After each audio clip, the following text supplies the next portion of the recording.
दीजिए शोएब जी को। पूजा जी, महंत जी, पूजा जी, महंत जी, 1 मिनट रुक जाइए। आप लोग पानी पी लीजिए तब तक। पूजा जी 1 मिनट रुक जाइए। अब पूजा जी अब रुक जाइए। आप शोएब जी को बोलने दीजिए, उसके बाद में आपका नंबर आएगा। शोएब जी,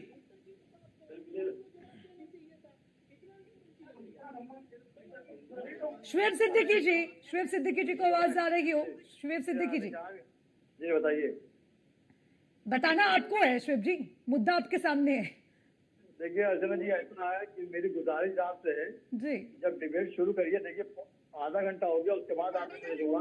हाँ। कम से कम एहतराम के साथ कह रहा हूँ कि पहले दफा में जितने मेहमान बुलाती हैं, तो मैं तो खैर मेहमान नहीं हूँ क्योंकि हिंदुस्तानी उसकी मेजबान हूँ, तो पहला मौका सबको दे दिया करिए, जवाबी तारीफ चलती अरे रहेगी। ठीक है सिद्दीकी साहब, आज के लिए माफी है, लेकिन जवाब दे दीजिए, अगली बार आप से शुरुआत मैं जवाब करेंगे। दे रहा ना। देखिए हिंदू दिखाई दे कि मुसलमान दिखाई दे, आंखें तरफ रही कि इंसान दिखाई दे। अरे वाह, आप बताइए, अगर हिंदुस्तान में अगर कोई हिंदू मोहल्ला बन रहा है तो क्या बुरी बात है? बुरी बात जब है कि अगर कोई मुस्लिम मोहल्ला बन रहा हो और कोई बगावत करे। और मैंने हमेशा बात कही है कि मुल्क का वजीर आजम नरेंद्र मोदी जी और रियासत के वजीर योगी आदित्यनाथ जी की जबान से जब कोई बात निकलती तब मैं उसको अहम मानता हूँ। और हमारे जो बागेश्वर जी हैं, बहुत बड़ी शख्सियत है, मुझे मौका मिला तो मैं भी उनसे मुलाकात करूंगा, ऐसा नहीं है। लेकिन मैं ये चाहता हूँ कि हिंदू मुस्लिम वाली बात जो है इस मुल्क में बहुत हो चुकी। अब पढ़ाई लिखाई में बात हो, मेडिकल की बात हो, त्यौहार पे भी सियासत होती है। आप देखिए इस दौर में वक्त बिल अभी चल रहा है, पास हो गया है, राष्ट्रपति का पास हुआ है, उसके बाद नई नई चीज निकल के अर्चना जी आ रही है, तो एक समुदाय अपने को ठगा महसूस कर रहा है। जो मुस्लिम समुदाय है आप वक्त बिल के समर्थन में हैं या विरोध में? नहीं, अब वक्त बिल का डिबेट है नहीं, मैंने सुबह कई डिबेट दी है। विरोध में क्या है, देखिए पास हो गया है तो विरोध करने को फायदा है नहीं, साथ में लाठी पीटने को फायदा है नहीं।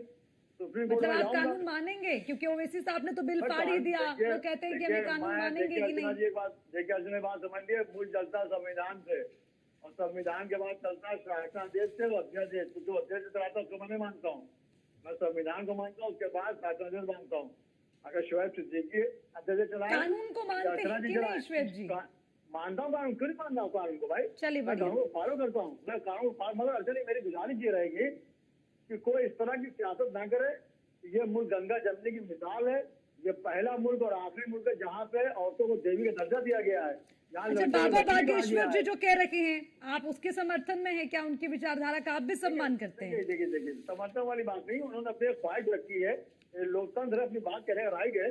उन्होंने भी कहा कि हिंदू मोहल्ला होना चाहिए, बिल्कुल होना चाहिए। जब वो हिंदू मोहल्ला कहेंगे तो वैसे साहब बोलेंगे मुस्लिम मोहल्ला होना चाहिए, तो हम लोग अच्छी भी डिबेट करते रहेंगे, बेरोजगारी डिबेट नहीं होगी। देखिए मैंने दो चीजें होती है, आदमी अपना लड़ लो या घर लड़ ले या कहीं इलेक्शन लड़ ले। ठीक है, ठीक है। चंदन वर्मा वो कह रहा बताइए शोएब साहब, मैं आपसे लड़ूं कि अपने लड़ूं या इलेक्शन लड़ूं? तो मैं चाहता हूँ कि हिंदू मुस्लिम ना के गंगा जमने की मिसाल पेश कर दिया, हिंदू मुस्लिम एक साथ हो जाए, दिवाली एक साथ मना ली जाए, तब दूसरे मुल्क याद करेंगे। इस तरह की डिबेट पे मैं समझता हूँ कि हो रहा था। बागरे जी को मैं बहुत प्रणाम करता हूँ, कभी मिले तो मैं उनका हाथ चूम लूंगा, लेकिन मैं समझता हूँ सस्ती शोहरत पाने के लिए हिंदू मुस्लिम को अलग नहीं कर पाएंगे। शोएब की लाश करना पाएंगे, मुल्क को बंटवारा नहीं होने दूंगा। पाकिस्तान बढ़ चुका, मैं वही शख्स नहीं कर पाया हूँ। ठीक है शोएब जी, ठीक है। चलिए, आपका सीधा स्टैंड ये है कि भैया ठीक है, अब हिंदू मुस्लिम से बाहर निकलें, सब एकजुट हों और देश के विकास की बात करें। खैर, क्योंकि ये भी देश का एक हिस्सा है। केसी जैन जी, आप देखिए, अगर एक ही भारत निरपेक्ष देश है हमारा, और अगर उसी में की मतलब कानून और संविधान ताक पे आ जाए तो सवाल उठते हैं।